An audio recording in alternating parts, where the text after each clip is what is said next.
Hey guys, welcome back to my channel. I hope you guys are doing okay. I hope you guys have been following the news. What broke yesterday was historic and very horrific at the same time.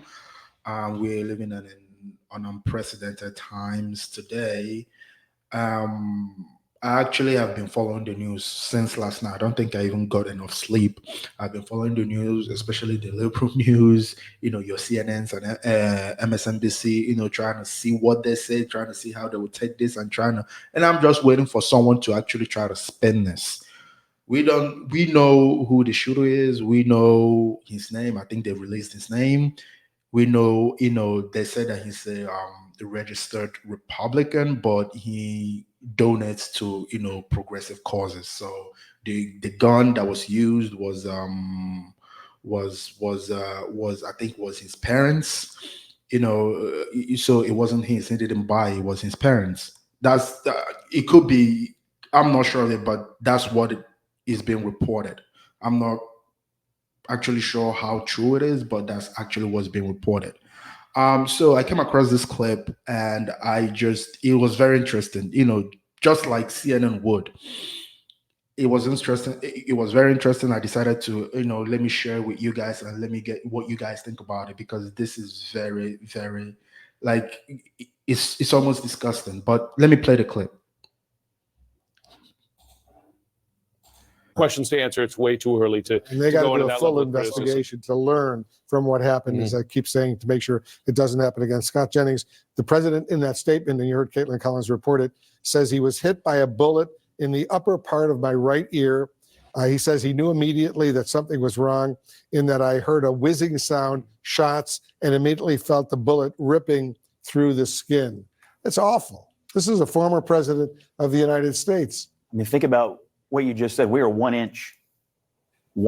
inch from something far more terrible tonight. I mean, the country is already shocked, and we are in bad need of healing and unity in this country, but we are 1 inch from something far worse. Republicans I'm hearing from tonight are shocked. They are worried about our country. They're worried about Donald Trump. They're worried about the rhetoric around Donald Trump. I mean, I hate to say it, but the rhetoric around him over the last few weeks, that if he wins an election, our country will end, our democracy will end, it's the last election we'll ever have. These things have consequences, okay? I don't know what the motivations of the shooter are. I don't know any of the details, but I know the rhetoric around Trump has grown extreme. You mentioned some other violence. You didn't mention the Supreme Court attempted murder of a Supreme Court justice, or the congressional baseball game where Steve Scalise was nearly murdered. One a conservative, the other a Republican. But we have people in this country who are dedicated to telling half the country that if Donald Trump wins an election, the country will end, the Constitution will go away, and so on and so forth. What I want to hear from all elected officials is this kind of hyperbolic extremism has consequences, and it must end. Yes, we're all shocked, and yes, political violence has no place. Where does it come from? It's got to stop. But we're also hearing from Trump very, very strong statements of condemnation of Biden, the worst president, the most dangerous president, and all of that. He's speaking very, very strongly against President Biden. Are you ridiculous? I mean, is this dude ridiculous? They have called Trump all sorts of names. Yes, Trump calls Biden Sleepy Joe. Trump calls Biden Sleepy Joe, they call him Hitler. Trump calls him Sleepy Joe, and they say that if Trump wins,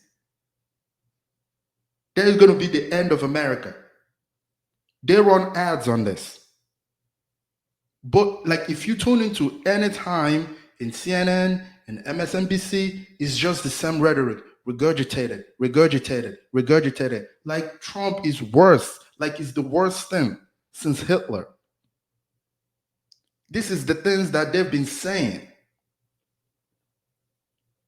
These are the things they've been saying.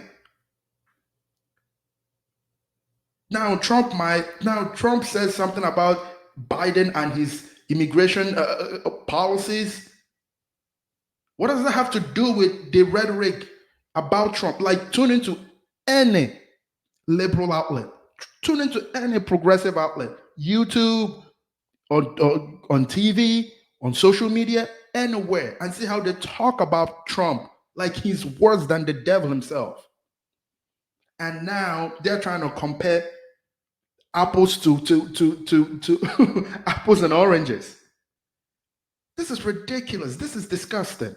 This is absolutely, this is evil, if I'm going to be frank. Because all these progressive liberals, they have said much worse things. Much worse. People are terrified of Donald Trump, but they don't even know why they're terrified of Donald Trump. It's because of the rhetoric that the progressive have put out there. And now it has led to this. It has led to this. And now they're trying to compare. Oh, Trump says the same thing. When? Who has ever called Biden Hitler? Who has ever called Biden a threat to democracy? Who has ever called Biden, who has ever called Biden names like that? Who? And they're trying to compare. This is ridiculous. In the hospital. Well, we do. This is an assassination. Look, I agree with you. You say calm things down. I agree. Both sides should calm. This moment is, if there was, if we, what other wake up call could there be for everybody in this country right now? I am mortified. I mean, this will live on forever. These pictures we're seeing today will be in the history books of our children and our grandchildren. I mean, we're living through a historical moment, and we have to recognize it for what it is, and we have to change. You have to cool the rhetoric on both sides. We have to change because it's really dangerous, and it foments what we've just seen over the past couple hours or so. And it's a really, really scary situation. You want to add a point there? No, you just said it, Wolf. Scott, your point is so well taken that the escalation of rhetoric is something that, if you just look back in history, it doesn't take a lot to dig and find that people take cues from not just leaders, but from people around them. And when violence happens, sometimes things are uncorked, and it is important for leaders across the board, as we are seeing today, to tamp things down. Oh, to tamp things down, huh? To tamp things down. To tamp things down. To tamp things down. I mean, when you look at it, like, are you actually surprised this happened? I'm not. I wasn't. I know it was said, by so many pundits as a joke. Oh, they're gonna try to assassinate him. They're gonna try to, and people will laugh at, oh, that's just conspiracy. Is it now? Is it? Is it? I mean, I wasn't surprised this happened, that it had to come to this. I wasn't, because the rhetoric behind Donald Trump, the name Donald Trump, is so severe, is so harsh, is so vile that, of course, you're going to scare people into thinking that, you know what, the only way we can stop this guy is to put two in his head. That is the only way. And it's sad that we got here. This is America. This is United States of America. And we are acting like this.